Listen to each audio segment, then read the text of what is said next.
শ্ৰীমন্ত শংকৰদেৱ সংঘৰ ৯৩ সংখ্যক অধিৱেশনৰ ব্যাপক প্ৰস্তুতি ৰঙিয়াৰ মৰাণজানত ৯, ১০ আৰু ১১ ফেব্ৰুৱাৰীত হ'ব এই অধিৱেশন। স্থানীয় ৰাইজ, অনুষ্ঠান প্ৰতিষ্ঠান, সংগঠনৰ শ্ৰমদানেৰে নিৰ্মাণ কাৰ্য চলিছে মূল মণ্ডপৰ।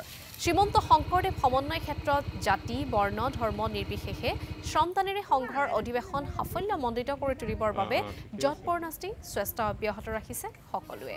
আৰু ৯৩ সংখ্যক অধিৱেশন যেহেতু অনুষ্ঠিত হ'ব তাৰ পূৰ্বে এয়া প্ৰস্তুতি দেখিবলৈ পোৱা গৈছে। শ্ৰীমন্ত শংকৰদেৱ সংঘৰ ৯৩ সংখ্যক অধিৱেশনৰ বাবে এই ধৰণে ব্যাপক প্ৰস্তুতি চলিছে। ৰঙিয়াৰ মৰাণজানত ৯, ১০ আৰু ১১ ফেব্ৰুৱাৰীত হ'ব এই অধিৱেশন।